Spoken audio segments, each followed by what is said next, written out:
Contento de saludarlos nuevamente en este espacio de Seduca para este jueves 26 de mayo.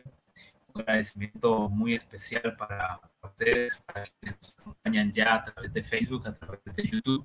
Muchas gracias para nuestro invitado esta tarde. El invitado es el ingeniero Alberto José Pérez Arco.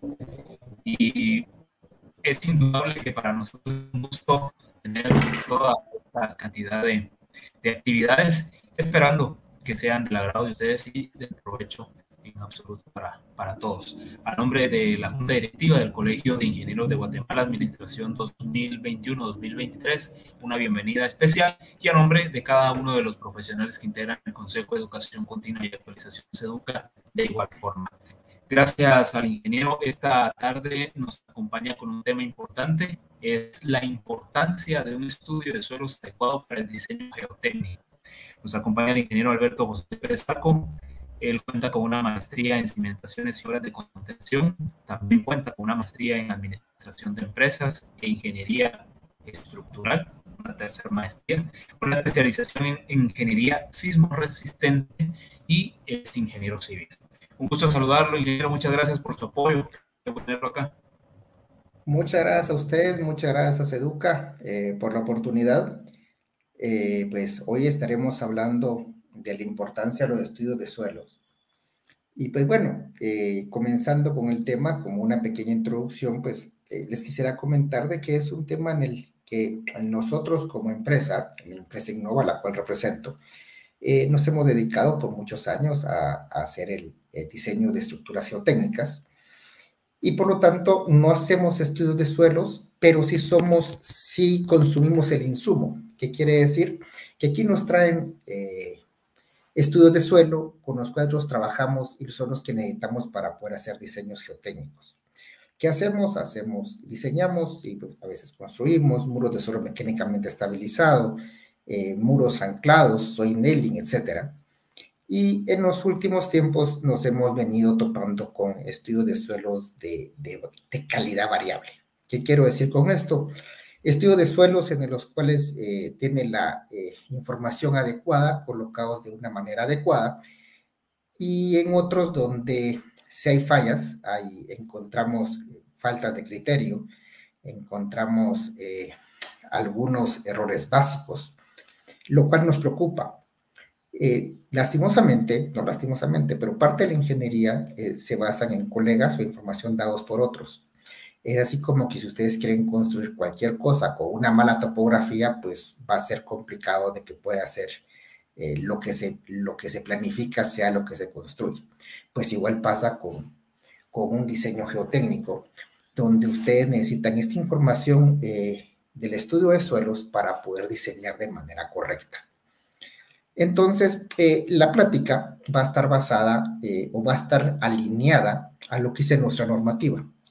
En Guatemala contamos con una normativa que es de uso obligatorio para aquellas obras que son del orden de importante hacia arriba, importantes y esenciales.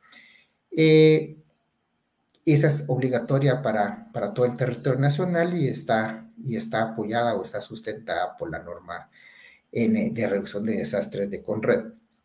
De ahí voy a referirme mucho a esta norma o vamos a caminar sobre esa norma. Y aparte de caminar sobre esa norma, voy a tratar de enfocarme en dos problemas básicos que he visto o del que me he percatado en los últimos años. Uno es el incremento indiscriminado del uso de los SPTs y la falta de entendimiento o la falta de aplicación correcta de la norma nacional para poder hacer el cálculo de los niveles de aceleración sísmica para el diseño geotécnico.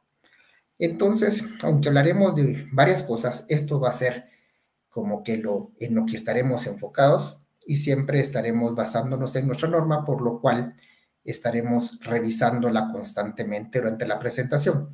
Habrá algunas diapositivas las cuales saltaré o pasaré rápidamente porque yo creo que no nos va a dar tiempo. Creo que ayer terminando la presentación me di cuenta que está algo larga, algo extensa, entonces lo que yo sienta que no es de suma importancia, pues trataré de pasarlo rápidamente. Entonces, bueno, luego de esta pequeña introducción, pues Iniciamos nuevamente agradeciendo al Colegio de Ingenieros y a SEDUCA por la oportunidad de poderme dirigir a ustedes y tratar de compartir un poco de lo que hemos aprendido durante los años. Pues bueno, ¿qué son los estudios de suelos y en qué nos vamos a basar en este caso? En este caso, pues vamos a basarnos en el diseño o estabilidad de taludes y diseño de sistemas de contención.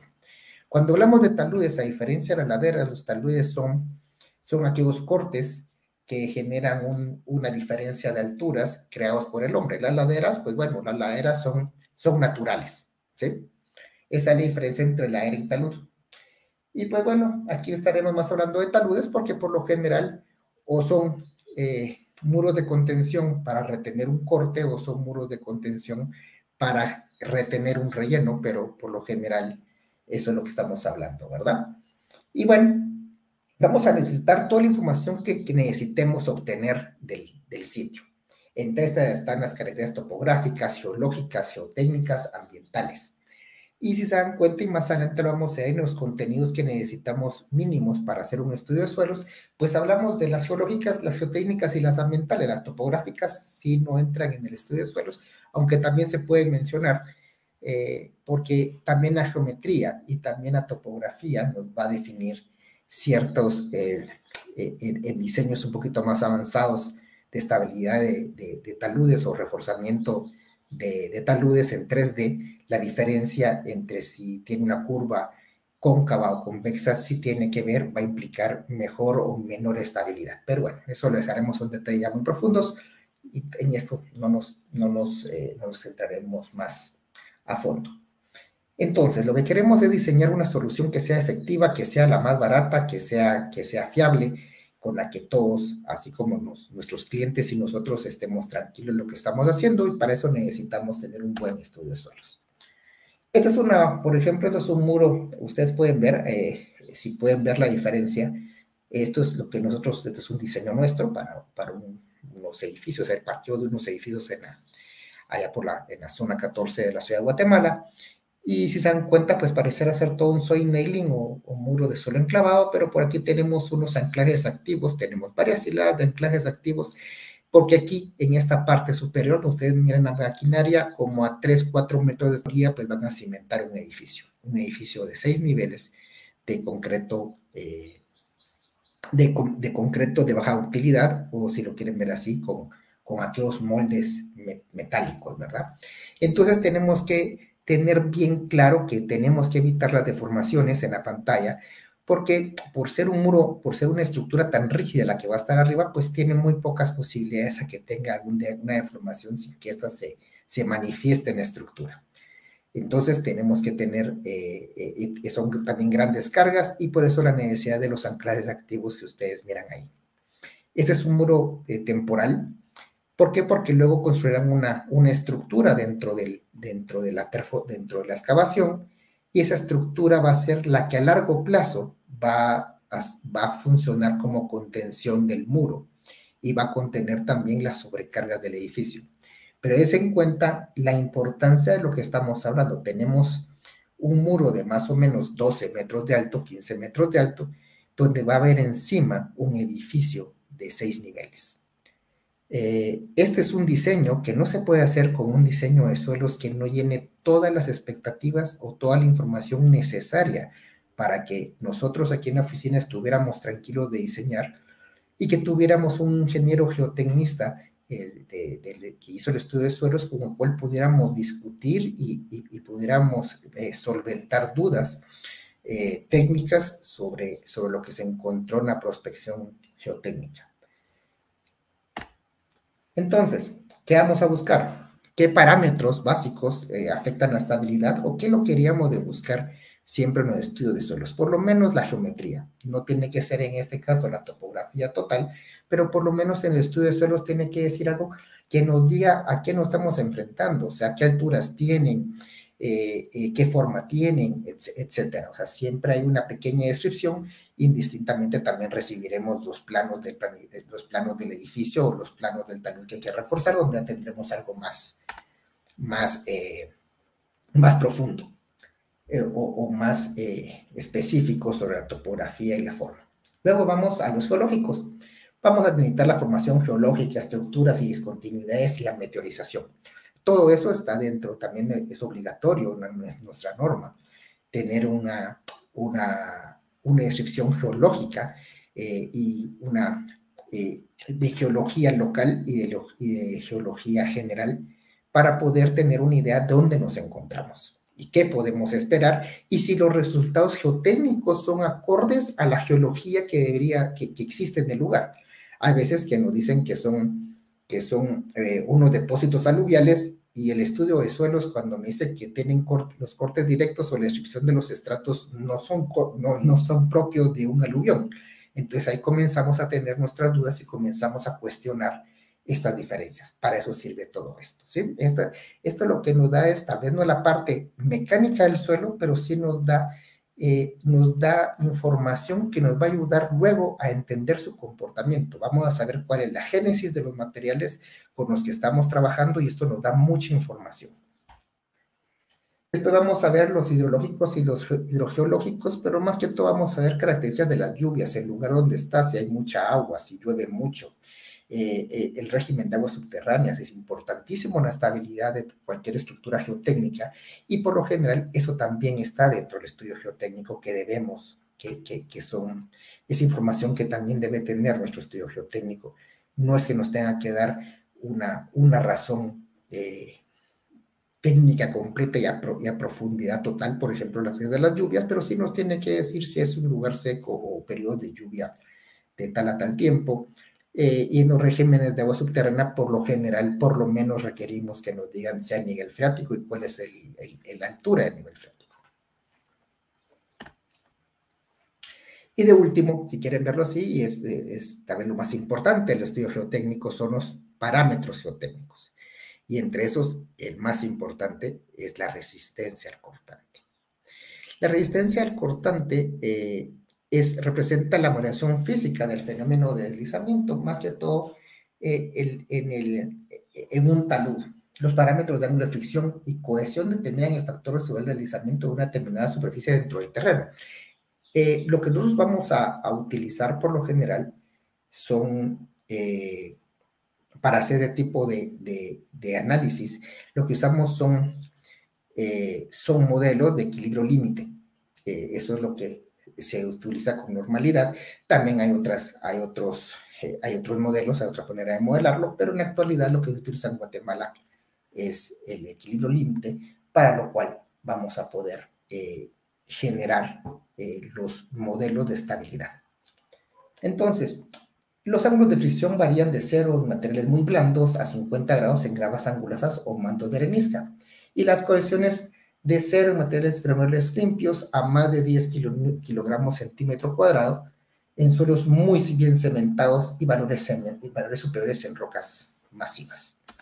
Entonces, ¿qué necesitamos? Y qué son los 3 parámetros que necesitamos tener para hacer cualquier análisis de estabilidad y para poder hacer cualquier diseño de estructuras geotécnicas, desde las cimentaciones a muros de contención, etcétera. Es el ángulo de fricción interna, es la cohesión y es la densidad del material. Si no tenemos estas 3, tenemos unas ecuaciones que están a medias, ¿sí? Son totalmente indispensables tener las 3, ¿sí? Claro, si en algún momento la fricción es 0 porque es una arcilla pura, pues bueno, y si alguna vez es una arena pura, la cohesión es 0, está claro, pero vamos a que tenemos que tener investigación y bien claro cuáles son estos 3 parámetros, porque sobre esto se basa la resistencia del material. Luego pues vamos a ver otros secundarios como la permeabilidad, la sensitividad, la expansividad y la resonabilidad. Esos también están relacionados con el ángulo de fricción interna, también están relacionados con la cohesión, también están relacionados con los límites de Attenberg, también están relacionados con la granulometría del suelo, ¿sí? Y la sensitividad, que es algo bien interesante, que a veces que tenemos un material que en su estado natural tiene ciertas características mecánicas, luego hay un deslizamiento, esto se desborona, por decirlo así, se se degrada el material porque hubo un deslizamiento y lo queremos volver a juntar y lo juntamos y lo tratamos de poner lo más posible parecido a su estado natural, y cuando hacemos con ese pseudo estado natural o esa reconstrucción del material, volvemos a hacer las pruebas, pues son muy diferentes los resultados. ¿Eso por qué? Es por la sensibilidad del suelo. También cuando hay cambios abruptos de humedad, hay materiales que tienen una gran diferencia de su estado húmedo al saturado, pero enormes. Entonces, o con pequeños cambios de humedad cambia radicalmente la resistencia del material. Esos son cosas muy importantes, y eso lo vamos a poder ver y vamos a poder analizarlo teniendo información sobre sus límites y su sobrevalometría. Pues bueno, lo que vemos acá es un pequeño diagrama de qué se deberían de ser los pasos a seguir una investigación geotécnica. Debería ser primero una investigación preliminar, que hay que recolectar y revisar información existente, la topografía, se va a campo, se va a dar una vuelta, luego se hace un plan elaborado, se elabora un plan detallado de investigación, y ahí vamos a ver qué es lo que tenemos que ver: superficies de falla, aguas subterráneas, investigación geotécnica, ¿sí? De ahí hacemos un análisis de mecanismo de falla, análisis de modelo de equilibrio límite. Después de eso vemos si el talud es o no estable, para que se den cuenta. Ya estamos aquí. Si está estable, pues ok. Si no está estable, pues tenemos que estar hacemos un diseño de obras de mitigación, hacemos la construcción, etc. Si sigue el problema, pues regresamos y va de nuevo. Pero la investigación geotécnica, o esta parte de investigación, es la que ahorita, esta parte de acá, que ustedes miran, es lo que debe tener nuestro estudio de suelos, ¿sí? Y de acá que se dan cuenta que es un elemento medular para poder continuar con la estabilización o con el diseño de obras geotécnicas. Por eso de la importancia de que sea de buena calidad y que tenga la información que necesitamos. Para esto hacemos o tenemos una normativa. Esta normativa lo que quiere hacer es encaminarnos a describirnos cómo debemos de generar la información de este diagrama, por ejemplo, de la parte 1, de la primera parte, que es el estudio de suelos, que es esta parte que ya les mencioné, y luego tenemos otra sección de nuestra normativa que nos dice cómo debemos de hacer estos diseños, del análisis hasta el diseño. Por lo menos nos da los fundamentos principales e iniciales para poder realizarlo. También no está a todo detalle para todos los sistemas, pero sí nos da una idea de qué es lo que debemos de hacer. Entonces, ¿por cómo llegamos a la normativa? ¿O cómo se llama a la normativa? ¿Cuál es la normativa? La normativa lo que trata es establecer ciertos parámetros mínimos que se deben de llegar. ¿Y eso cómo lo hacemos? Pues bueno, anteriormente sin normativa, pues llegábamos a la autorregulación ética. ¿Qué quiere decir? De que nosotros como profesionales nos autorregulamos y vamos a dar lo que sabemos que es lo correcto hacer y lo que el estado del arte nos solicita como información para entregarla al diseñador, y el diseñador también se autorregula para darle al cliente final un producto de calidad y bien hecho. Pero ¿qué es lo que pasa? Que la autorregulación ética por momentos deja de funcionar.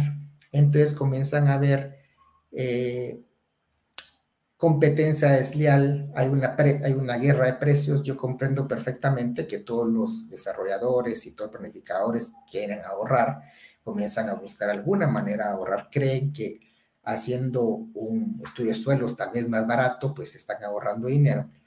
Pero aquí nos vamos a dar cuenta que no, que lo barato al final puede salir más caro, y que tenemos que tener esta regulación normativa, ¿sí?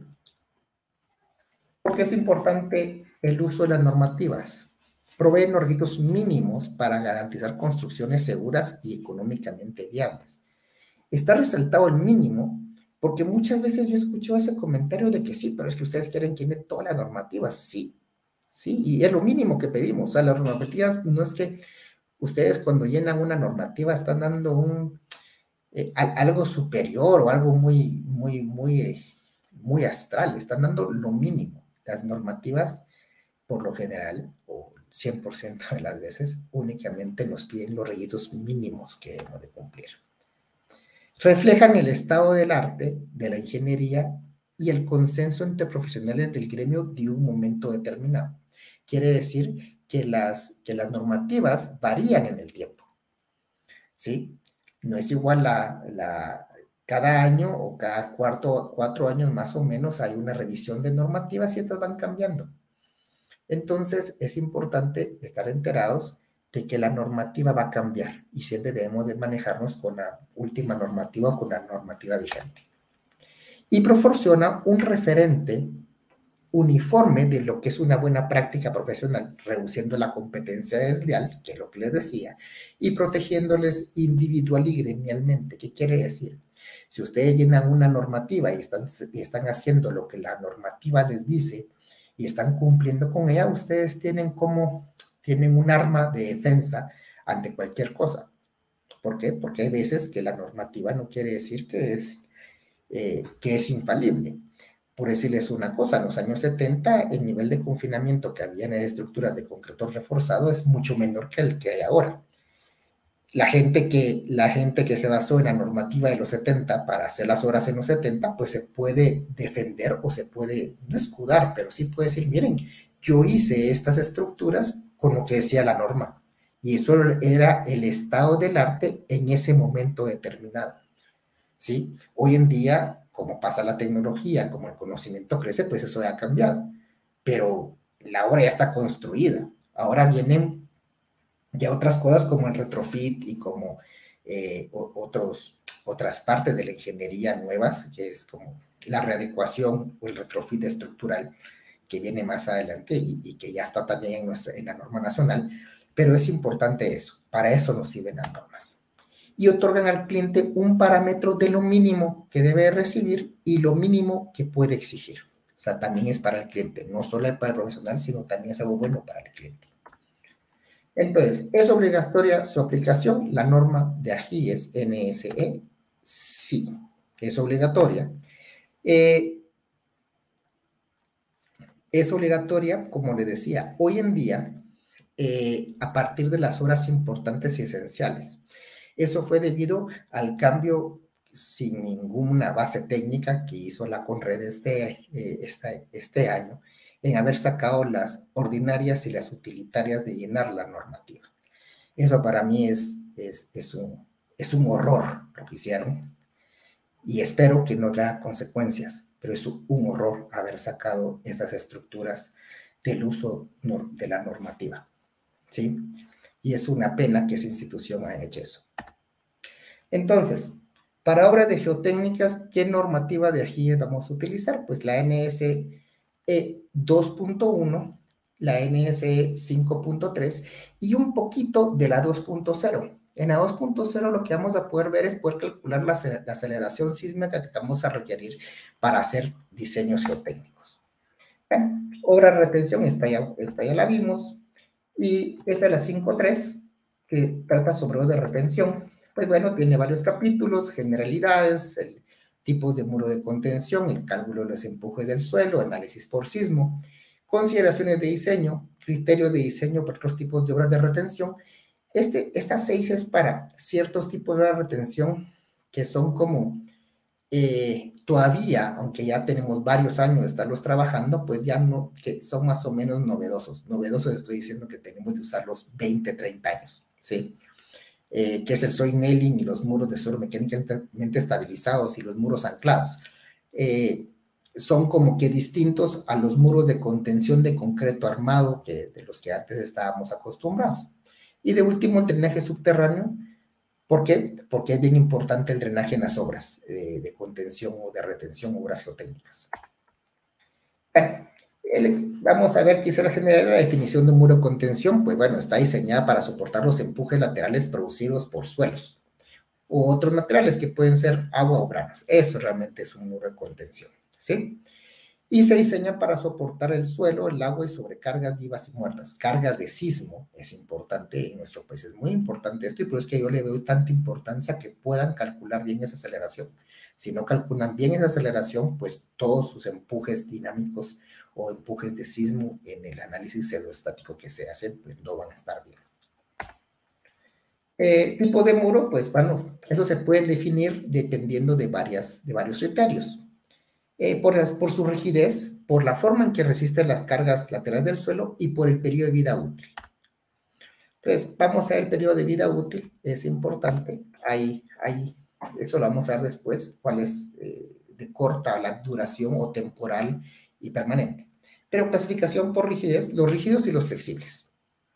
¿Sí? En los rígidos, la forma del muro no cambia con producto de las cargas aplicadas, solo pueden rodar o desplazarse. Y los flexibles son aquellos que pueden tener alguna deformación como reacción a la aplicación de cargas, pero se diseñan para que no tengan daños, limitando la deformación. Cuando estamos hablando de esto de la deformación, la gente cree que los elementos flexibles pues, van a tener una deformación enorme, y realmente no, son deformaciones bien controladas y son muy pequeñas, o sea, realmente no afectan en nada la estabilización y uno puede decir y uno puede tener bien claro esa deformación, de qué tamaño va a ser y hasta qué distancia debería afectar. Hasta qué distancia el muro contención debería afectar esa deformación.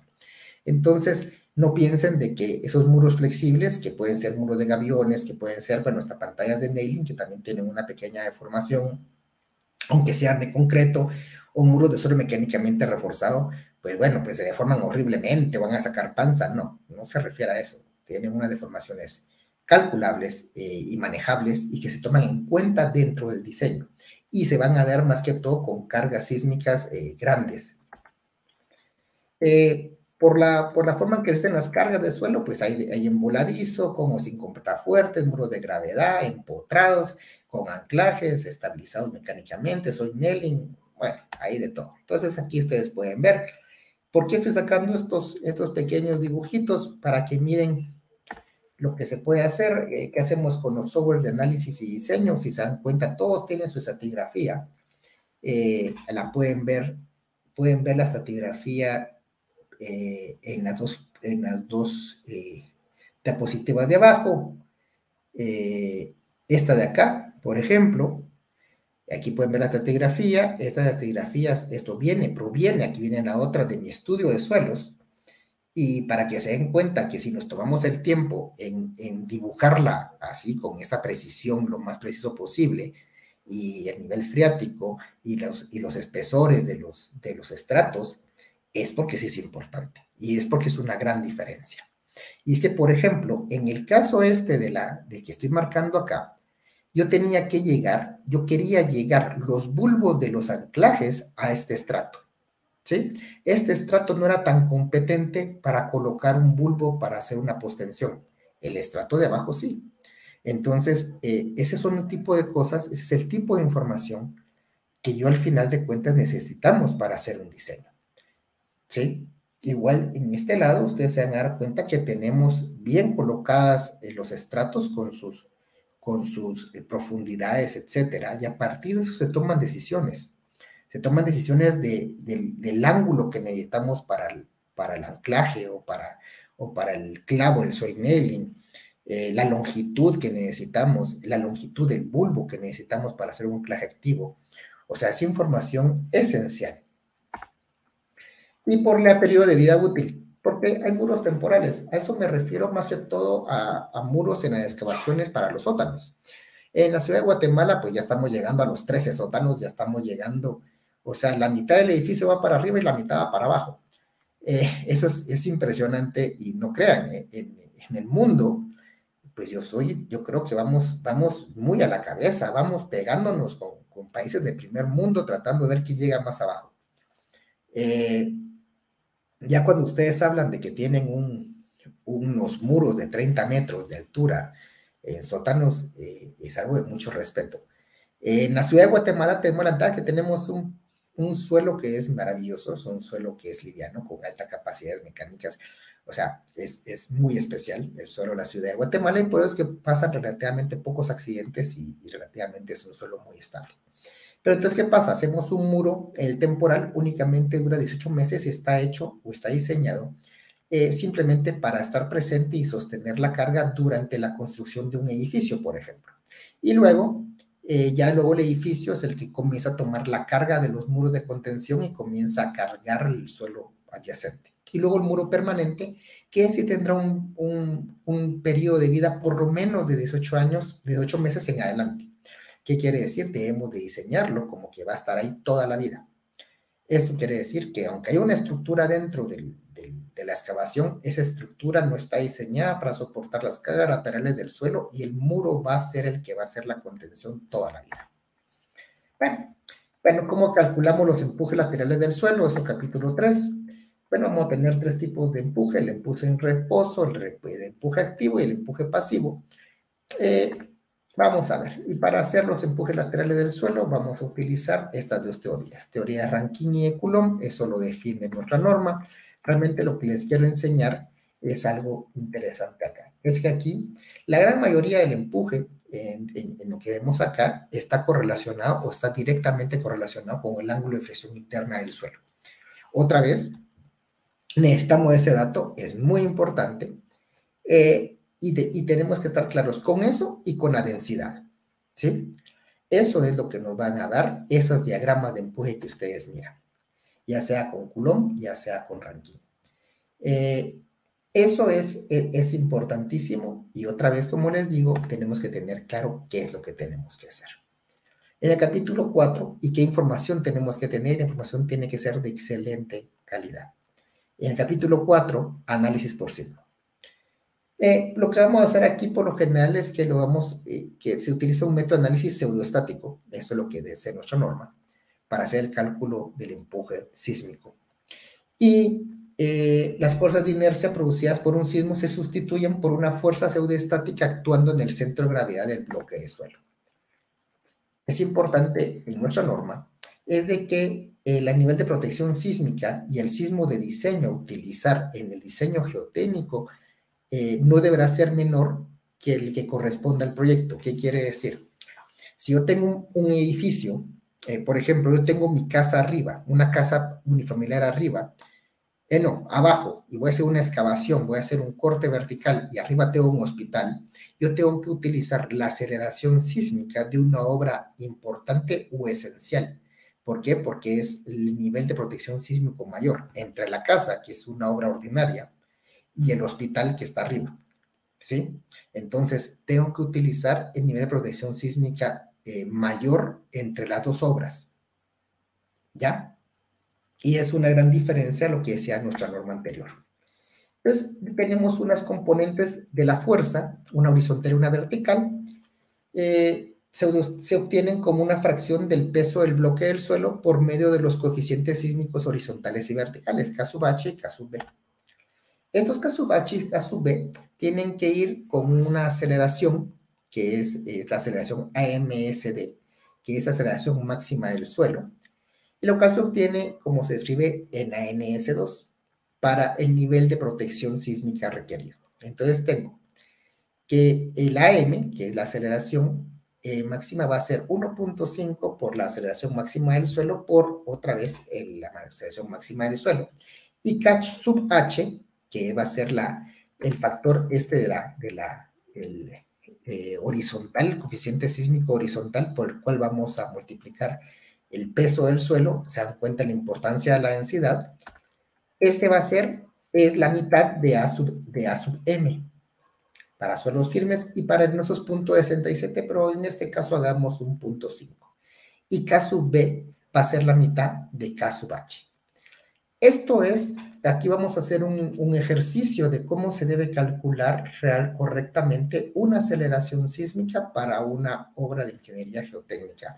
Por lo general, lo que les van a pedir los softwares de diseño, lo que usa para hacer un diseño de obras geotécnicas va a ser la aceleración máxima del suelo, y esta K sub H y K sub B, pues los softwares por lo general ya lo hacen solo, ustedes solo tienen que colocar si va a ser la mitad de A sub M o punto 67 y esos pequeños datitos, pero eso ya son cosas del criterio estructural. Pero lo que quería enseñarles es cómo vamos a calcular esa aceleración máxima del suelo. Para eso tenemos que la aceleración máxima del suelo es punto 40 por SCD. ¿Y SCD qué puede ser? Pues SCD es igual a KD por por S sub CS. Y dirán, y esa vaina a mí no me dice nada.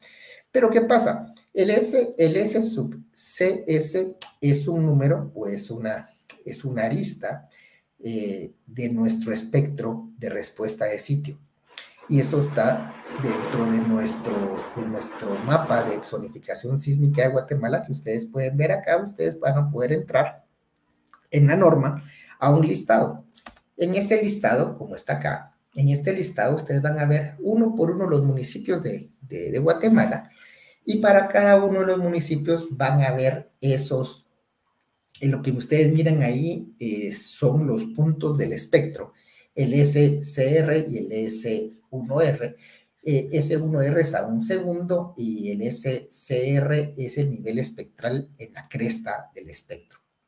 Entonces, en este caso tenemos 3 tipos de suelo y 5 tipos de suelo, y esos tipos de suelo están definidos según la aceleración de onda de corte de cada uno, y lo que me dice más o menos es la rigidez de cada tipo de suelo.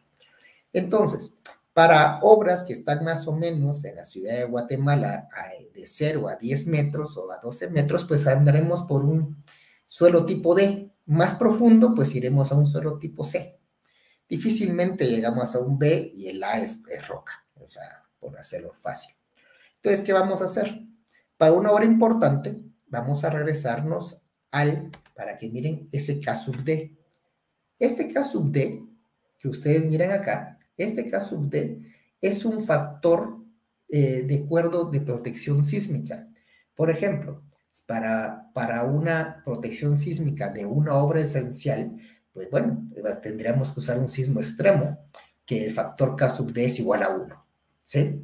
Pero si lo hacemos para un sismo ordinario, que sería para una obra ordinaria, pues utilizaríamos este K sub D de 0.66, y para una obra importante, pues utilizaríamos un 0.8. Esto es el nivel de protección sísmica. Eso está definido por el edificio que se va a construir, y muchos estudios de suelo nos dicen el tipo de estructura que es. De una vez dicen, el nivel de protección sísmica para esto es de una obra importante, una obra esencial, una obra ordinaria. Y uno ya con eso ya sabe qué K sub D tiene que utilizar.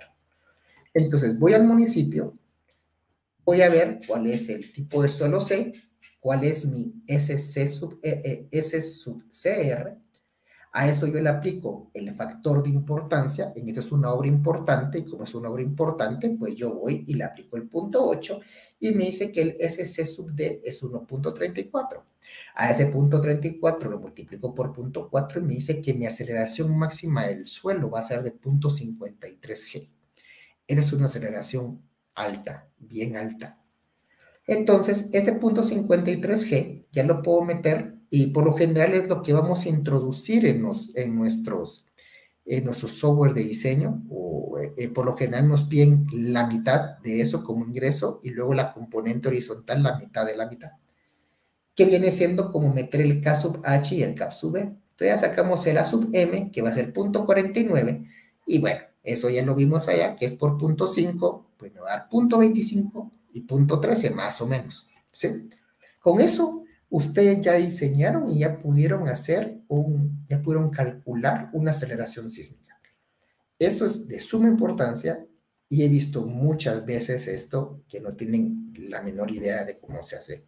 Y encuentro estudios de suelo que me ponen aceleraciones que no tienen nada que ver, y es bien penoso. Y esas son las cosas que ustedes tienen que poner mucha atención cuando reciben y cuando revisen un estudio de suelos. Bueno, esos coeficientes K sub H y Q sub S se utilizan en muros de contención y en estabilidad de taludes, y lo que usamos es vamos a determinar una fuerza pseudoestática, y para eso lo hacemos por lo general con mononovio Cabe, que es una metodología, pero vamos a entrar más ahí, no vamos a entrar más adentro, solo decirles que se utiliza mononovio Cabe.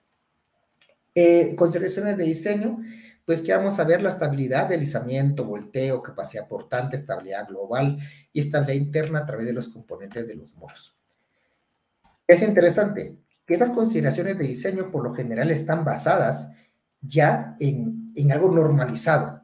O sea, hay normalizaciones y hay de cómo se deben de diseñar y analizar cada uno de estos factores, para sacar un factor de seguridad de deslizamiento, de volteo, de capacidad portante, de la estabilidad interna a través de los componentes del muro, pero por ahí, y yo voy a presentar algunos ejemplos, espero no lastimar ni a nadie, pero sí quiero enseñar algunos ejemplos de las cosas que me llegan.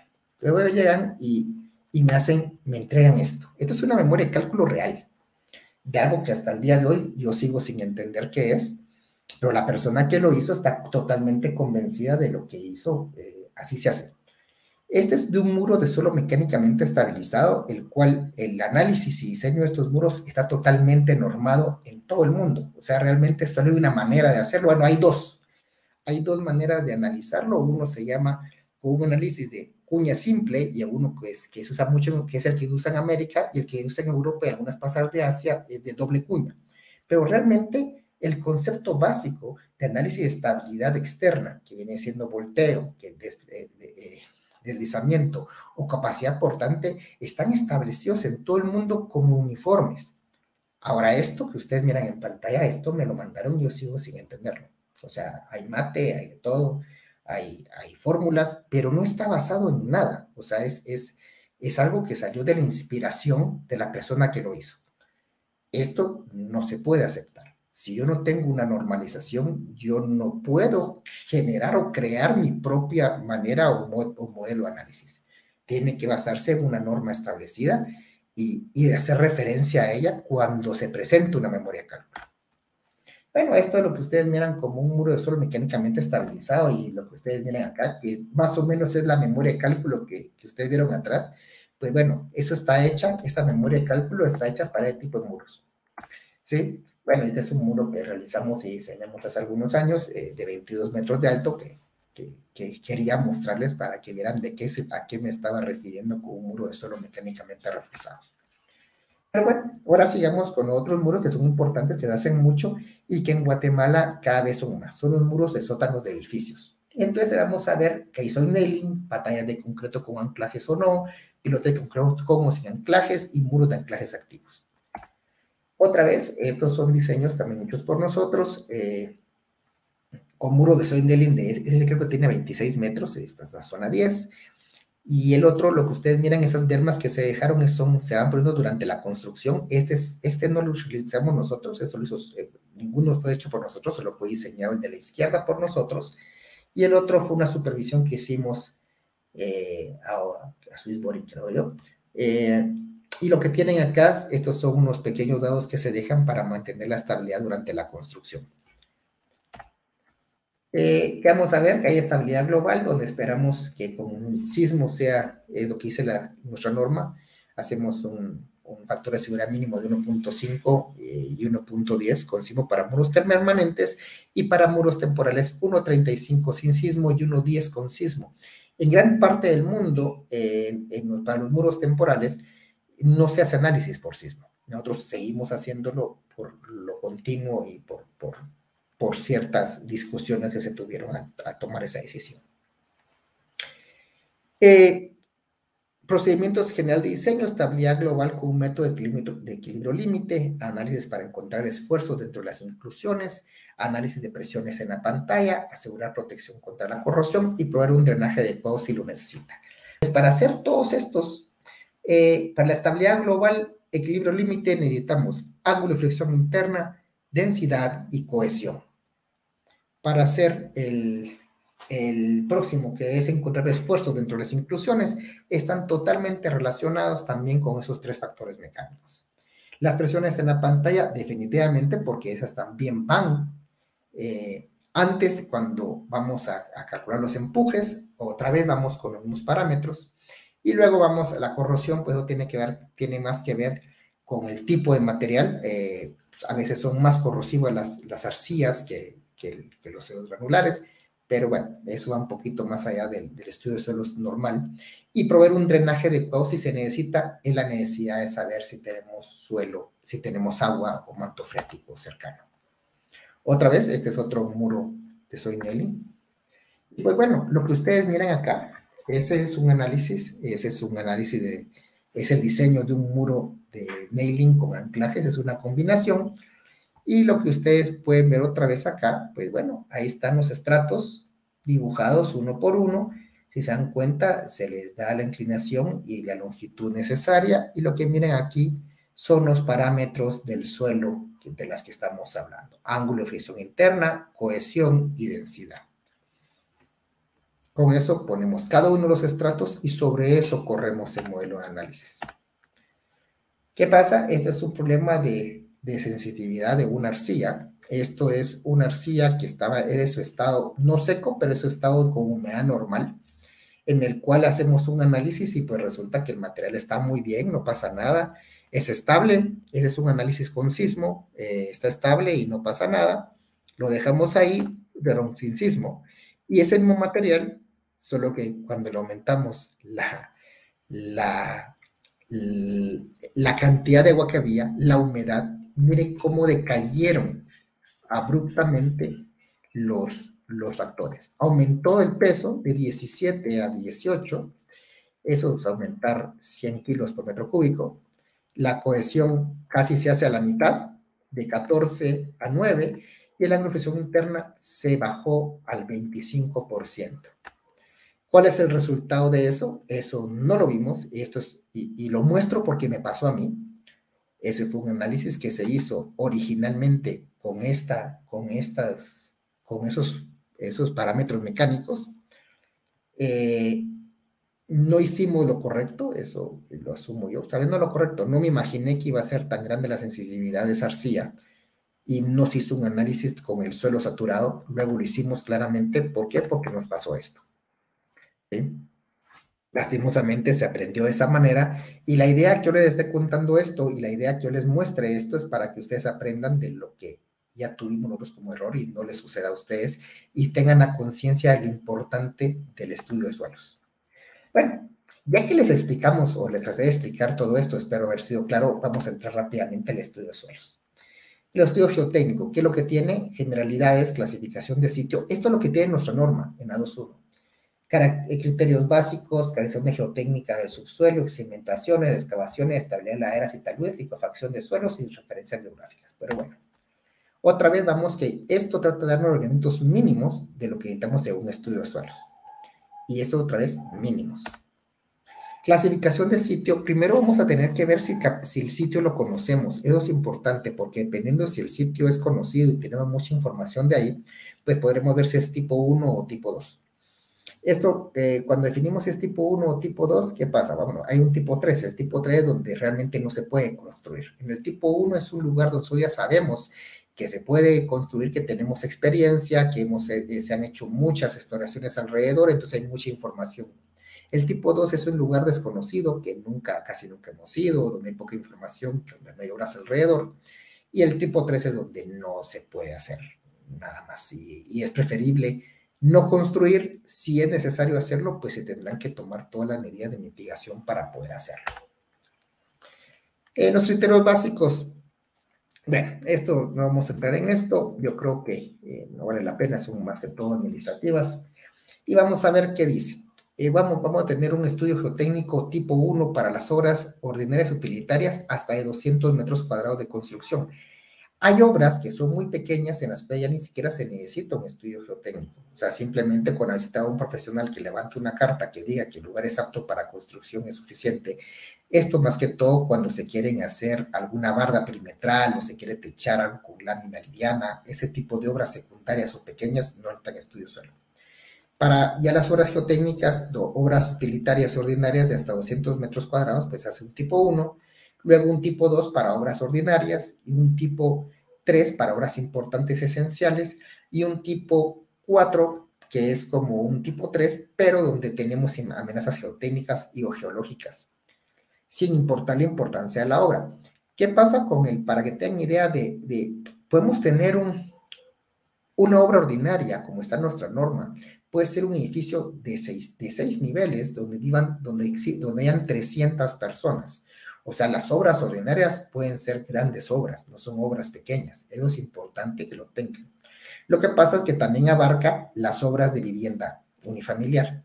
Por eso es que definimos la hasta 200 metros, que es el tipo 1, que sigue siendo obra ordinaria, pero pequeña.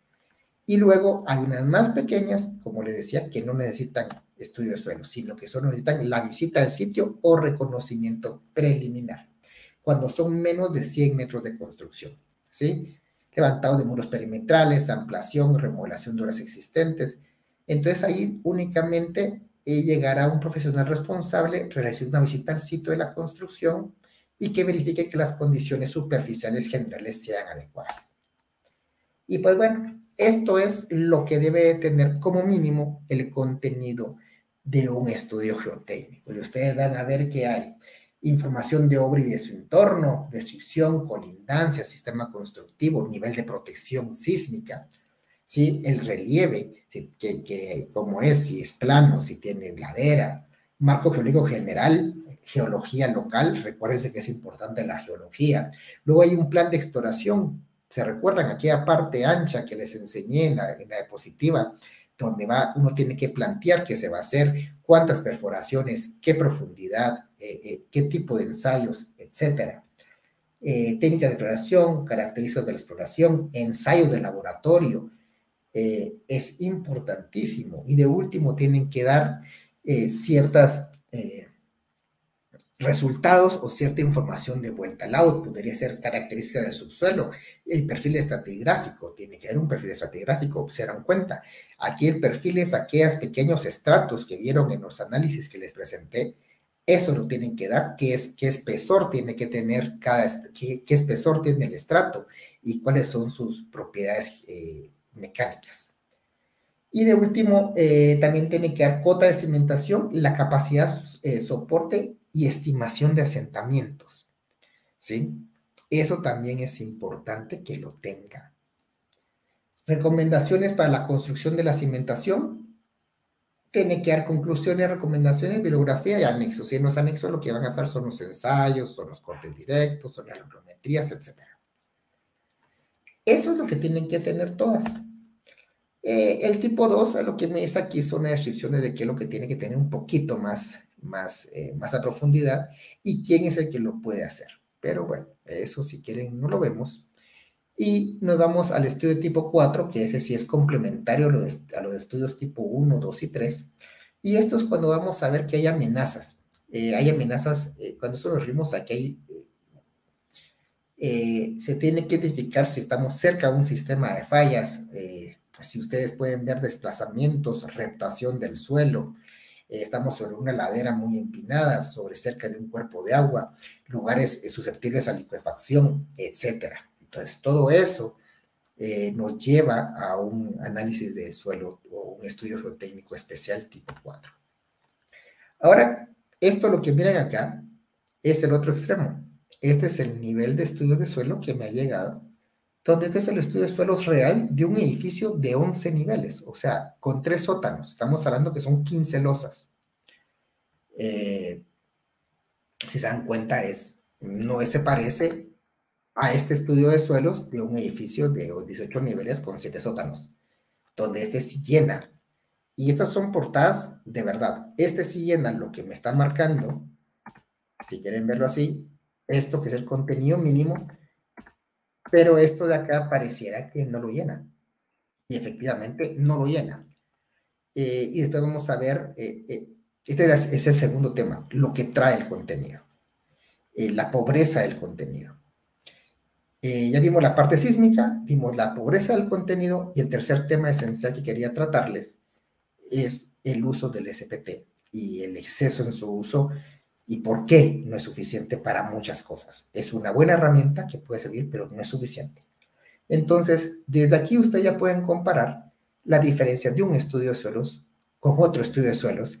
Claramente este es más barato, claramente va a costar menos dinero que este porque le están dando menos. Le están dando lo que usted está pidiendo, ¿sí? Para hacer un edificio de 11 niveles, yo sí requeriría que me den un contenido como el que tienen ahorita en pantalla. Bueno, vamos a ver los ensayos recomendados. Pues el primer ensayo es el ensayo de penetración estándar. Este es rápido, es sencillo. y permite encontrar la resistencia relativa de diferentes formaciones de suelo y localizarlas, pues se falla más o menos, sí. Pues bueno, no se saben qué es, pero realmente lo que hacemos es darle unos golpes o hincar una pequeña probeta, o si quieren una pequeña punta, la vamos clavando en el suelo, dándole unos golpes verticales en un trípode que tiene una distancia, una altura dada, un peso dado. Hay pequeñas variaciones entre uno y otro y pues bueno, pues se va hincando esta punta y dependiendo de la cantidad de golpes, pues va a haber la resistencia al suelo.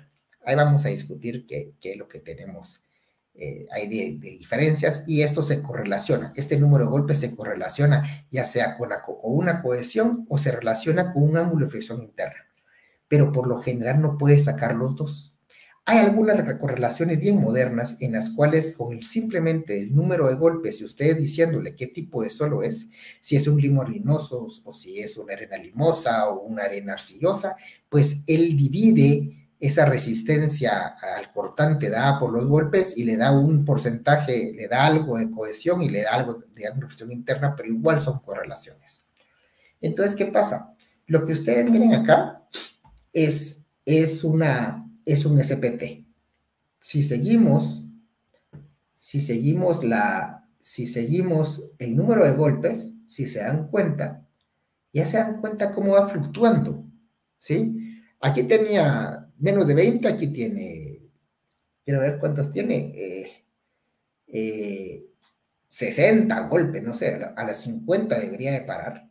Pero bueno, lo que yo quería mostrarles con esta gráfica es únicamente cómo fluctúa. Entonces, esta fluctuación puede ser por varias cosas, porque le pegó una piedra, porque había una moneda de un quetzal ahí enterrada hace años y comenzó a pegar ahí cabal y ya no pasó. No sé, hay muchas cosas. Por eso es de que el SPT no termina de siendo fiable para muchas de las cosas que necesitamos. Puede ser muy efectivo y nos puede ayudar mucho como si no podemos hacer extracción de núcleos, si no podemos sacar muestras inalteradas cada 5 metros, porque es imposible, porque cuesta mucho dinero, pues en medio de dos calicatas, o decirle, o dos pozos de exploración, pues en medio de esos dos podemos hacer un SPT y para poder expandir el área, para poder extender el área de investigación, pero no para sacar la información básica necesaria. ¿Y después qué pasa? Pues miren, pues va a depender ustedes a quién le crean. Porque si yo tengo, vamos a hacer, esta es una correlación de SPT con ángulo de fricción interna. Pero si ustedes lo hacen, si ustedes le creen a Wolf, con 10 golpes tienen un ángulo de fricción interna de 30. Pero si le hacen caso a Sherman, tienen 37. Pero a Jesús Puy, pues tiene 29,67. O sea, si se dan cuenta, entre el más alto y el más bajo, pues tenemos aproximadamente 7 grados de ángulo de fricción interna. Eso es un montón. Entonces, ¿qué? ¿Sacamos un promedio? Pues, bueno, saquemos un promedio. O sea, no sé, pero nos puede dar una idea y nos sirve para tener una idea y sí lo utilizamos. Pero yo no haría el diseño de una obra de contención de 15 metros de alto con esta información.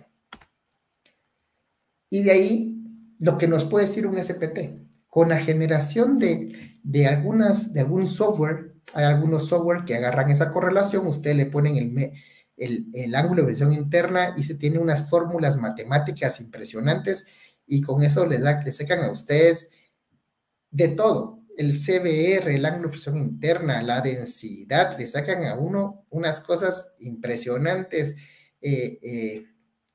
unas reacciones, hasta muros de elasticidad. O sea, le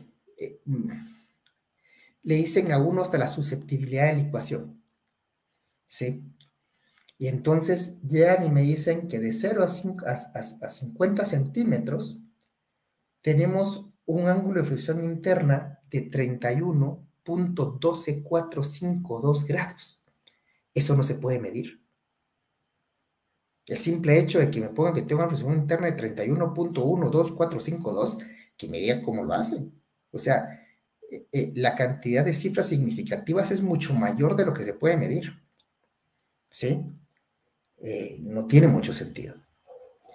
Y me dice que el suelo liquefactable, o sea, que el cual presenta liquefacción en presencia de un terremoto a 50 centímetros de profundidad, donde no hay agua. Entonces hay que tener mucho cuidado, hay que tener mucho cuidado. Me da un CBR de 8, me da un coeficiente de balastro de 3.31 kilogramos, y todo esto son correlaciones, todas basadas en SPT. Pero ustedes no pueden confiar un estudio y unos resultados y un diseño geotécnico de una obra geotécnica importante en esto, ¿sí? Esto lo lee el dueño y piensa que se va a liquefactar su casa o su edificio. Y para que lo sepan, creo que este es un edificio en la zona 11. Ni siquiera hay manto freático. Para que exista liquefacción, tiene que estar sumergido o bien saturado el suelo. Sin eso, si no hay presión de poro, porque está lleno de agua, el espacio entre las partículas de suelo, no puede haber liquefacción. Entonces, no nos podemos basar únicamente en el resultado del SPT, porque por el conteo de golpes nos dice eso. ¿Sí? Es muy poco, y eso es falta de criterio y falta de conocimiento de la persona que esté haciendo el análisis. Y luego otra vez vamos a un SPT donde me dice que a 20 pies, ¿sí? A 20 pies, tengo una capacidad portante admisible. O sea, no es última, es admisible. O sea, ya fue dividido dentro de 3, porque ya fue colocado el factor de seguridad de 388.39 toneladas por metro cuadrado. Eso sale de cualquier proporción. Entre más profundo, por lo normal es que tengamos mayor capacidad de carga. Entonces yo estoy esperando que a 15 metros, 20 metros, pues yo tenga 60, 70 toneladas por metro cuadrado ya factorado, o sea, ya dentro de 3. Pero 388 a 20 pies, a 6 metros, eso no miro cómo. Sí. Y es otra vez un problema con usar correlaciones. ¿Y qué pasa? Cuando ustedes les dan una correlación y ustedes solo van a utilizar un SPT para calcular la capacidad portante de una zapata, pues bueno, ustedes van a necesitar tener la fórmula general de capacidad portante. Ustedes la que miran acá en pantalla no es la de Terzaghi, no es la de Meyerhoff, esta es la mamá de todas. Esta es la que tiene la expresión general y fue creada antes de Terzaghi, fue creada antes de Meyerhoff, y esta es como que la mamá de las demás. Y luego ya cada uno fue modificándolo, pero todas tienen la misma estructura. Tienen un término de cohesión, un término de sobrecarga y un término de peso específico. Estas tres, lo que quieren decir es de que estas son las 3 partes que necesitamos, y muchos de los factores son factores de reducción por forma y factores que si está en pendiente, que si está plano, etc. Entonces, vayámonos simplemente a verlas. ¿Qué necesitamos? En el término de cohesión, pues necesitamos cohesión. Entonces, si el SPT fue hecho sobre lo que ellos dicen que era un limo o una arena limosa, pues la cohesión es 0. Entonces, en su capacidad portante, el primer término se hace 0.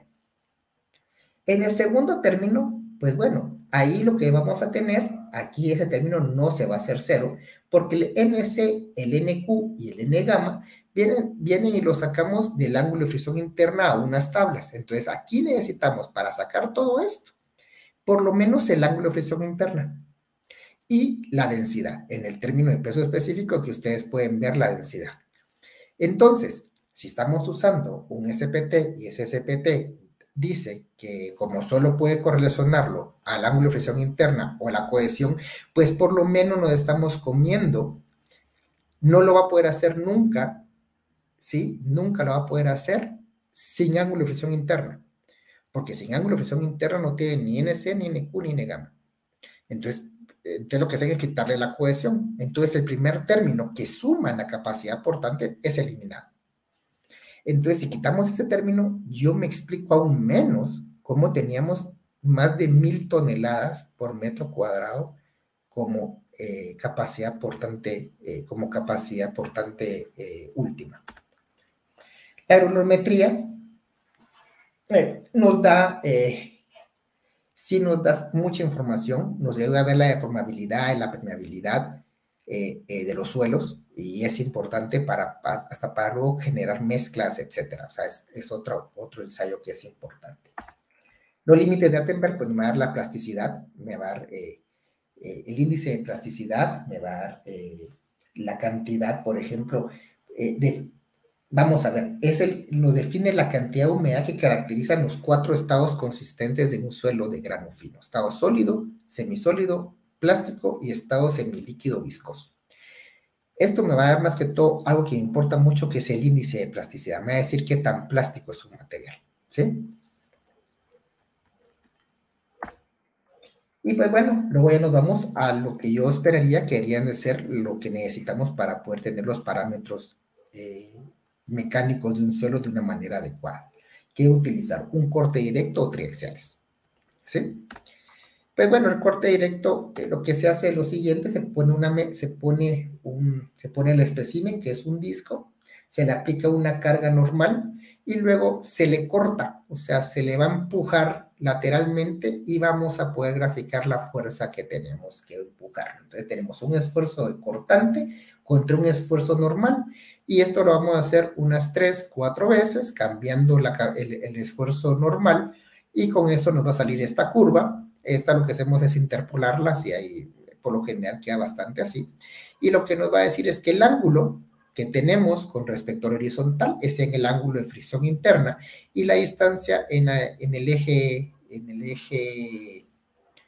Y que tenemos acá, pues lo que me va a dar va a ser la cohesión. Entonces aquí tenemos los dos parámetros: la cohesión, que es esto de acá, y luego el ángulo, que es el ángulo de fricción interna.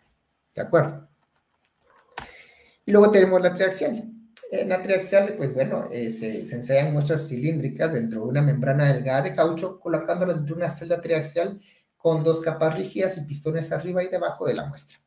Esto nos va a dar, esta es una triaxial, y esto lo que nos va a dar va a ser unos círculos de Mohr, que son unos círculos de esfuerzos.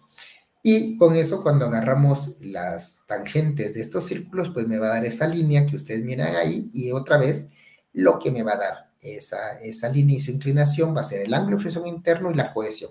Aquí está más explícito, aquí vemos el ángulo de fricción interna y aquí abajo vemos la cohesión.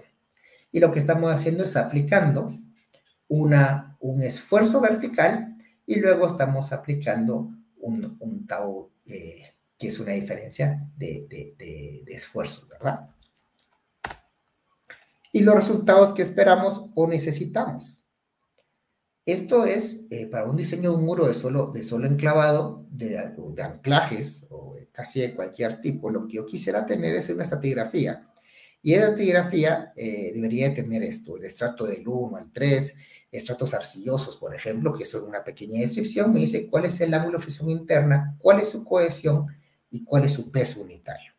Con esta información yo ya puedo modelar, ¿sí? Pero ya tengo todo completo. Con estos resultados yo ya puedo calcular la capacidad aportante, como les decía, con cualquiera de los métodos, Meyerhof, Terzaghi, etcétera, porque todos se van a basar en la fórmula general que les enseñé anteriormente, que esa es como la mamá de todas las fórmulas después, pero todas tienen los mismos 3 componentes, y para eso necesitamos estos 3 parámetros, ¿sí? Y otra vez, esto es lo que pasa, es el mismo ejemplo que les di la vez pasada, solo que en la primera oportunidad. Esto es lo que pasa cuando no tenemos información y no podemos hacer bien nuestro trabajo.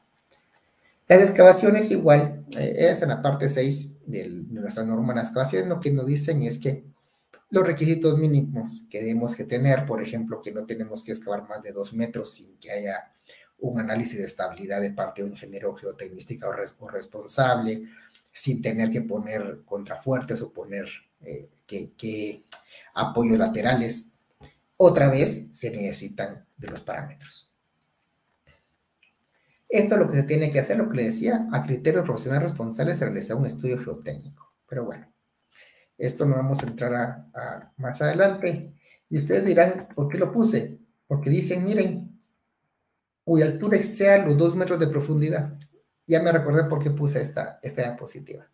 ¿Por qué? Porque mucha gente me dice, miren, no sea ridículo, a 2 metros de profundidad no pasa nada. Pues sí pasa. Eso tiene 2 metros de profundidad. Y miren lo que pasó. ¿Qué es lo que pasa? Que los estratos superiores, por lo general, son los estratos donde tenemos materia orgánica y donde tenemos los suelos con menores capacidades mecánicas. Por lo tanto, son los más inestables. Son los que más tenemos que cuidar. Ya cuando llegamos al selecto y los estratos inferiores, esos materiales en la ciudad de Guatemala tienen unas capacidades enormes. Ahí si ustedes pueden, si quieren, pues podrían con mayor seguridad hacer un corte vertical, pero en los estratos superiores hacer eso trae ese tipo de problemas, ¿sí? Y pasa en la vida real. Ahí tienen sus 2 metros y aquí botaron una bodega, ¿sí? Y fue un problema bien serio. Pues bueno, y de último también habla nuestra normativa sobre licuefacción de suelos. Otra vez, para hacer un análisis de que haya una de susceptibilidad a la licuefacción, pues bueno, hay que tener agronometrías, hay que tener mucho más información que sí tiene que ver con la densidad, tiene que ver con la agronometría, tiene que ver con el nivel freático. Todo eso tiene que ver para poder hacer una susceptibilidad o un análisis de susceptibilidad de licuefacción. No únicamente con un SPT ustedes van a decir que un suelo es licuefactable. Entonces, mucho ojo con eso. Tenemos que tener mucho cuidado con la información y con la información que estamos contratando y la que nos están dando.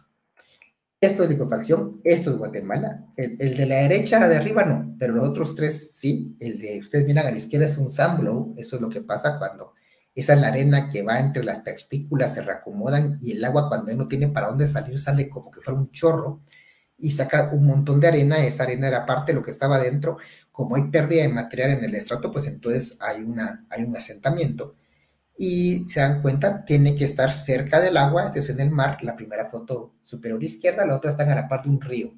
Entonces, el nivel freático está ahí nomás. Entonces, nuevamente, mucho ojo con la información que reciben, mucho ojo con la información que contratan. Ya saben, espero haberles dado información para estar claros de la importancia de un buen estudio de suelos para tener unas seguras obras geotécnicas. Pues muchas gracias por su atención. Si tienen alguna duda, pues aquí estamos.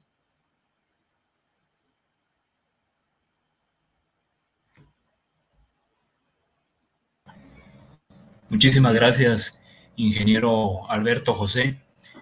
Ha sido una charla bastante interesante por todo el contenido compartido y quiero invitar a quienes nos acompañan a través de Facebook y YouTube que puedan dejar sus dudas, sus comentarios.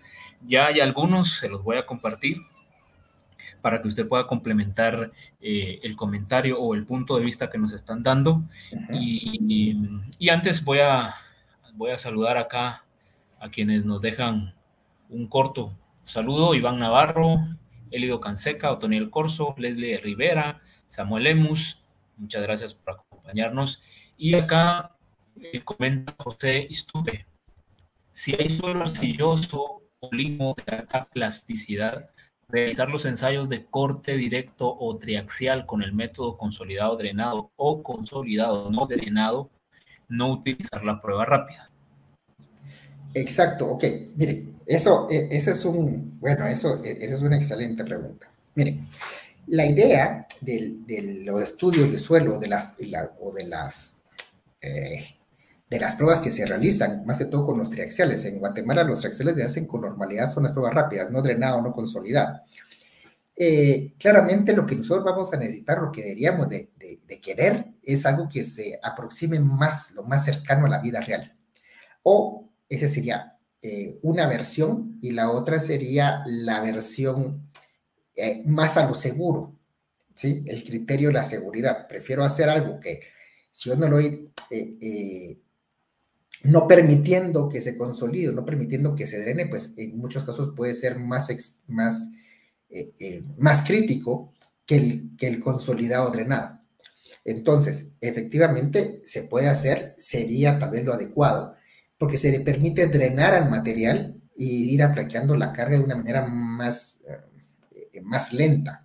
Eso permite consolidación y permite el drenaje del suelo.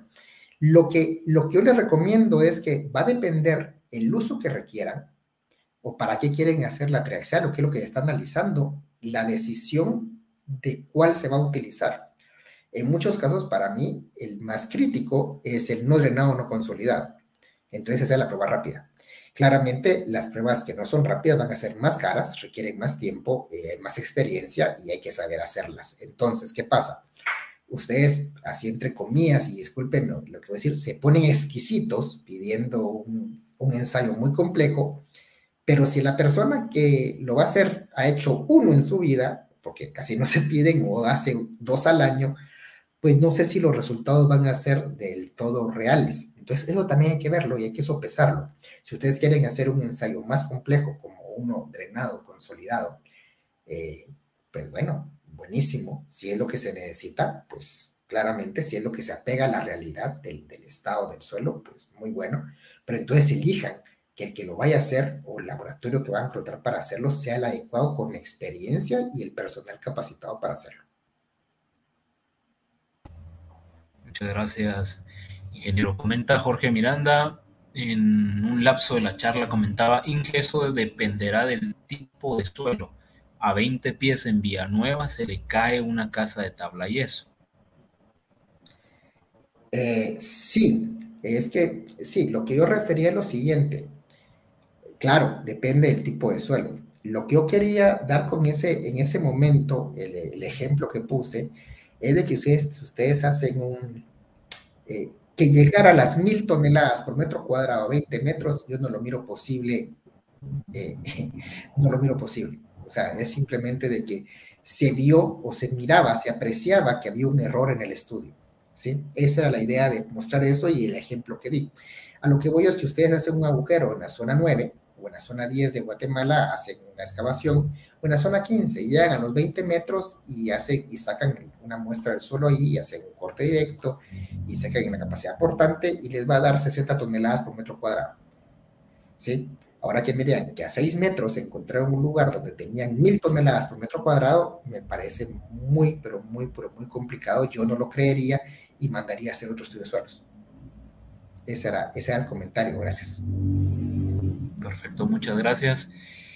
Comenta de nuevo José Istupé, el SPT da una carga de aproximadamente de 1/3 o hasta 1/4 comparado con un ensayo triaxial, una prueba rápida, con el mismo tipo de suelo. Lamentablemente en los suelos la correlación es difícil por las características del suelo y la forma en la metodología de ensayo, ya que es totalmente diferente. Es algo que él ha observado, comenta. Pero pueden haber otros criterios, dice. Sí, pero va por lo correcto. Es que por lo general, miren, por lo general se queda muy bajo. Es muy posible que muy bajo, pero también he visto casos en los cuales me marcan como esos grandes niveles de resistencia. En la vida real es cierto, y te voy a decir por qué, es lo que les comentaba. Como el SPT solo puede dirigir su capacidad, ya sea al ángulo de flexión interna o a la cohesión, por lo general todas las correlaciones lo tiran a uno o hacia el otro lado. O sea, pareciera que en ese caso el suelo no puede tener cohesión y ángulo de flexión interna al mismo tiempo. Y también depende cuál de las cientos de correlaciones podamos elegir. Por eso yo les mostré que con un N de 10 podían tener 29 grados o podían tener 37 grados. Una flexión interna de 37 grados es una flexión interna alto. Uno de 29, pues no está mal, pero 37 es alto. Entonces, ¿qué pasa? Igualmente en ese momento va a tener una cohesión de 0.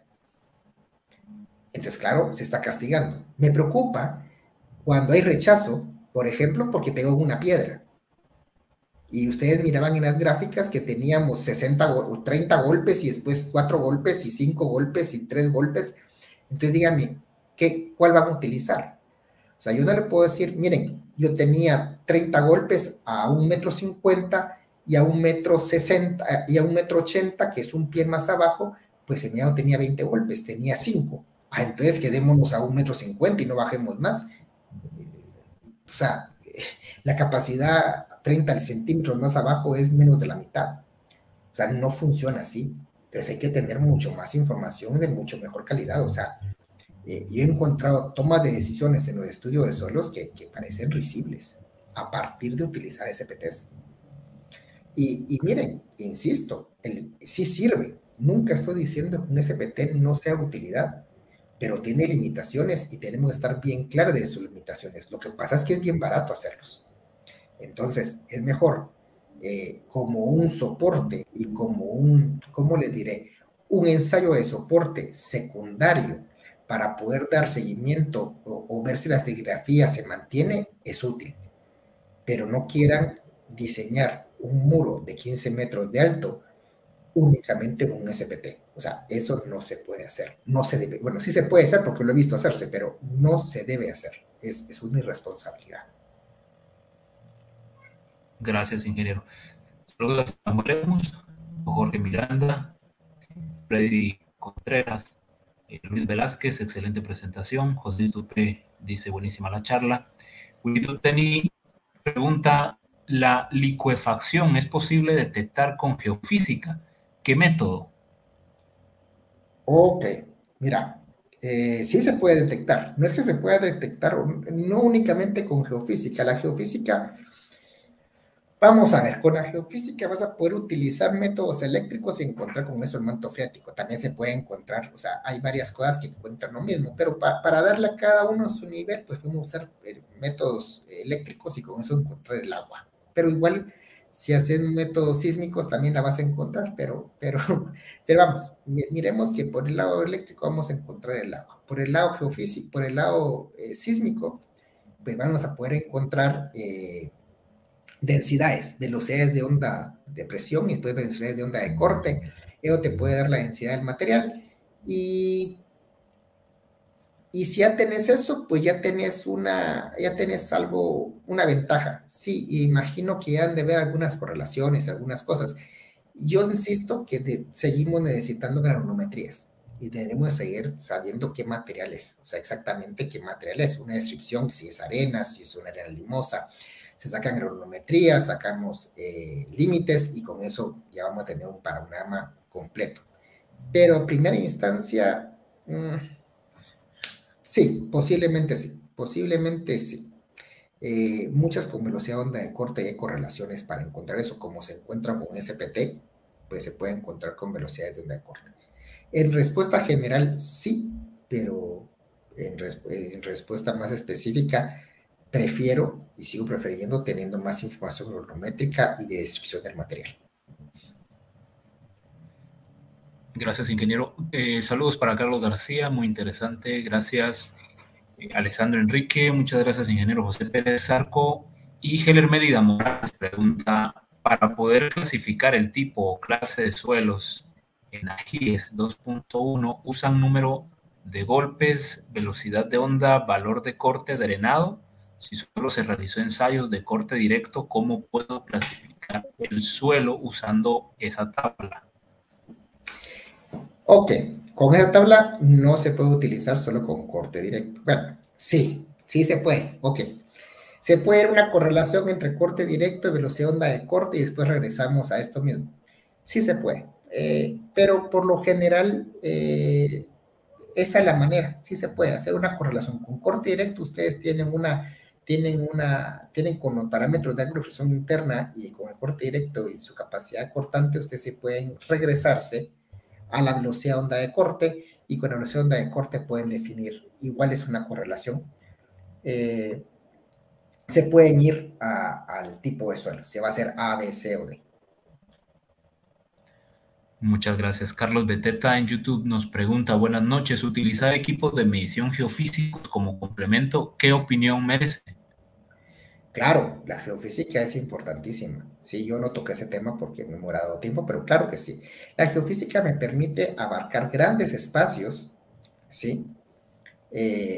Grandes áreas en poco tiempo. Entonces, como una fuente de información básica es importante y en muchos casos es indispensable. Entonces, la única manera de saber la velocidad de onda de corte a 30 metros casi que sería solo con geofísica. La velocidad de corte a 30 metros es la velocidad de onda de corte que necesitamos para hacer muchos cálculos sísmicos. Y por lo general, la gente tiene que entender que son 30 metros por abajo del nivel de desplante de la estructura. O sea que la única manera en muchos casos de llegar a esa profundidad es con geofísica. Entonces sí, es totalmente no digo que para todas las obras es indispensable, pero sí muy importante para mucho tipo de obra usar geofísica. Yo sí la apoyo y estoy de acuerdo con que se utilice. Da información muy valiosa. Podemos ver estratigrafías bien completas, podemos verificar la estratigrafía que hayamos podido sacar mediante pozos manuales. Lo que pasa es que tiene un costo. Si el proyecto lo vale o el proyecto lo paga, por ejemplo, para hacer mi casa, yo no voy a usar geofísica.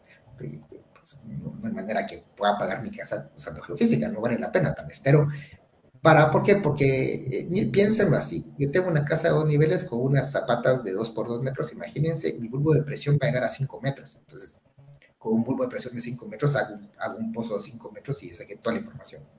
Si voy a hacer un edificio con zapatas mucho más grandes y estoy a 6 sótanos, definitivamente es indispensable eso. Luego hay otros, voy a necesitar también módulos de elasticidad, y esos módulos de elasticidad también me lo da la geofísica de una manera bastante acertada. Para muchas obras ese módulo de elasticidad es súper importante. Luego vamos a tener módulos de reacción que también son importantes y se pueden sacar a partir del módulo de elasticidad, a partir de geofísica. Para pilotes, por ejemplo, necesitamos módulos de reacción laterales, etcétera. O sea, sí, la geofísica es indiscutiblemente necesaria para muchos proyectos, no para todos, tal vez, pero para obras, ordinarias de la parte superior de las ordinarias, o sea, tal vez no para casas unifamiliares, pero de las ordinarias, de la parte alta de las ordinarias en adelante, yo creo que sí es interesante, se paga y da muy buena información.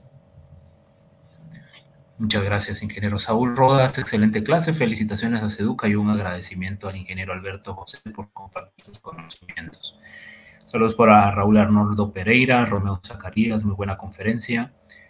En YouTube nos comenta Melvin acá, buenas noches, los muros enclavados para la parte subterránea de edificios se diseñan para ser parte de la estructura o se vuelve un muro provisional mientras se construye.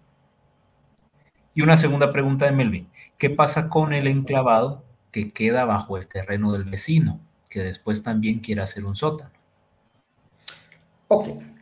Esto es un tema súper interesante y definitivamente yo les propongo hacer una plática específica de eso. No sé cuándo, pero espero que este año todavía me dé tiempo para que platiquemos solo de ese tema, porque eso en un futuro ya no muy lejano, es más, ya se está dando. Bueno, ya no hay espacio entre edificio y edificio y llega uno y se encuentra el nailing del vecino, etcétera. Ok. Comencemos por la primera pregunta. Definitivamente hay dos versiones, es lo que les comentaba, el muro temporal y el muro permanente. En el muro temporal es cuando únicamente sirve el nailing durante la construcción de los sótanos. Y una vez construido el edificio, pues bueno, los nailings, los clavos dejan de funcionar y la pantalla comienza a funcionar como el muro de contención apoyado en las losas o en la estructura del edificio. Eso es el muro temporal. El muro permanente es cuando se calcula que el nailing o el sistema de contención que se utilizó durante la excavación va a ser el que durante toda su vida va a estar apoyándose en la carga, el suelo apoyándose en él. O sea, el edificio va a estar aislado, va a estar afuera de contacto con el suelo y afuera de contacto con la pantalla. Esas son las dos versiones y son las dos maneras de analizar no solo el nailing, sino que también el edificio. Recuérdense que también el edificio tendría que soportar el empuje del suelo cuando ya el nailing ya no esté funcionando. Lo que pasa es de que es bien complicado. ¿Por qué? Porque nosotros hemos encontrado nailings que fueron diseñados como temporales y 20 años después que se ha hecho la perforación de la par o se ha hecho el sótano de la par, todo está como nuevo. O sea, el estado de los clavos es impecable. O sea, que ellos siguieron trabajando, aunque hubieran sido diseñados como temporales, después de 20 años siguieron trabajando. Ahora, con respecto al vecino que quiera hacer un sótano, pues bueno, recuérdense que el último en modificar es el que tiene que pagar las modificaciones. ¿Qué quiero decir con esto? Si va a bajar, si va a tener que hacer una excavación, pues la va a tener que hacer. Y cuando la haga, pues va a tener que cortar los clavos. pero va a tener que tener el cuidado de no romper o de no dañar la edificación vecina. Pero sí, los puede cortar. Una vez él vaya cortando hacia abajo, pues va quitando carga y va quitando altura del muro. Y pues bueno, el muro va a estar diseñado con una altura de 15 metros y si él quita 5, pues ahora el muro va a tener 10 metros de altura, aunque esté diseñado para 15. Ahí hay que hacer un análisis especial para ver cómo va a quedar la parte esa de 10 metros con dos cosas. Una, con la estructura per se del propio soil nailing, y lo segundo es con la sobrecarga que le va a aplicar, porque van a cambiar las condiciones. Y entonces la persona que va a hacer la modificación o la persona que llega de último a hacer la modificación tiene que chequear eso. Tiene que chequear de que él no vaya a ser el que le cause daños al vecino. Pero sí, eso es lo que viene, eso es lo que va a comenzar a pasar, ya comenzó a suceder y cada día va a ser peor, que se van a comenzar a encontrar unos con otros porque ya los edificios van a quedar todos muy pegados, ¿verdad? Eso es el futuro ya lo vemos, pero calculo que en 10 años se va a ver todos los días. Muchas gracias, Gustavo Basegoda. Excelente, muy buena conferencia. Saludos. Y cerramos con esta última interrogante del usuario en Facebook, Narpu. Buenas noches. ¿Cuál es el estudio de suelo recomendado para viviendas de un nivel? Bueno, si la vivienda, mira, puede ser un estudio de suelos tipo 1, ¿sí? Pero hay que ver el tamaño de lo que quieren construir. Si es menor de 100 metros cuadrados, pues podría ser una revisión hecha por un ingeniero. Puedes buscar la normativa de AGIES, la NSE 2.1, lo puedes buscar en AGIES, www.agies.org. Ahí están las normas, son gratuitas, se pueden bajar. Y ahí te van a decir cuál es un estudio de suelos adecuado, pero para una casa de un nivel es un estudio básico que debería de contener, no sé, una perforación o dos perforaciones, una perforación de ser ya mayor de 100 metros cuadrados, sin que sea mayor a 200. Es que va por ahí. En ese caso, en el peor de los casos, pues que sería casi de 199, pues bueno, habría que hacer un estudio tipo 1. Si es abajo de 100, pues hacer una revisión o una visita de un profesional. Pero cualquier duda más específica, pues pueden referirse a nuestra norma, a la norma nacional. Excelente.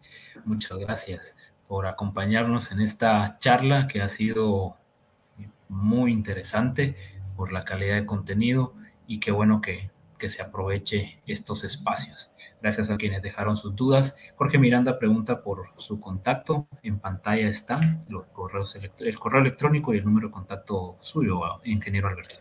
Sí, esa es la página de internet de la empresa, el correo electrónico de la empresa y el teléfono de la oficina. Perfecto. Muy bien. ¿Algo más que desee agregar, estimado ingeniero?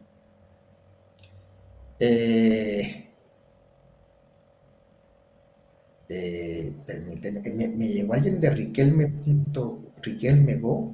En estudio de suelo sería recomendado para un edificio de 15 niveles en un área aproximada de 300 metros cuadrados.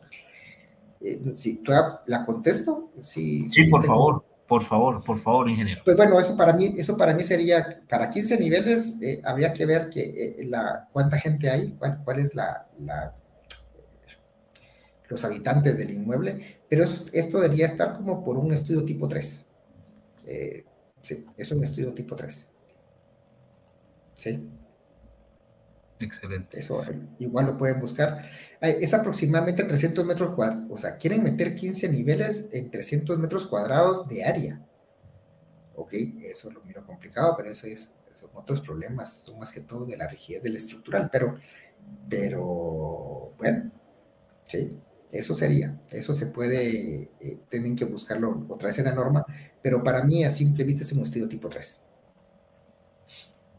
Excelente, muchas gracias, ingeniero.